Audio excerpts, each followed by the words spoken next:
আজ 10 মার্চ 2026 প্রধানমন্ত্রী তারেক রহমান রাজধানীর বনানীর টিএনটি খেলার মাঠে ফ্যামিলি কার্ড কর্মসূচির পাইলটিং কার্যক্রমের উদ্বোধন করেছেন। প্রথম পর্যায়ে দেশের 13টি জেলার 13টি সিটি কর্পোরেশন ও ইউনিয়নের 15টি ওয়ার্ডে এই কর্মসূচি চালু হবে। নির্বাচিত উপকারভোগী পরিবারগুলোকে প্রতি মাসে 2500 টাকা করে ভাতা দেওয়া হবে এবং পরে সমমূল্যের খাদ্যপণ্য সহায়তাও দেওয়ার পরিকল্পনা রয়েছে।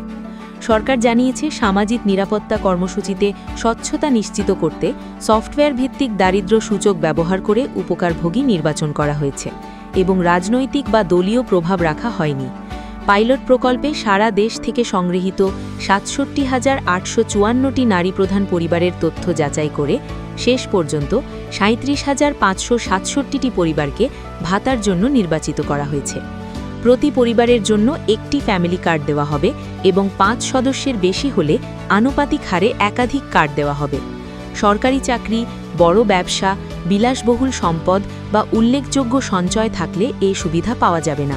এই কর্মসূচির মাধ্যমে সরকারের লক্ষ্য হল সমাজের সবচেয়ে পিছিয়ে থাকা পরিবারগুলোর আর্থিক নিরাপত্তা নিশ্চিত করা এবং দারিদ্র্য বিমোচনে একটি টেকসই সহায়তা ব্যবস্থা গড়ে তোলা।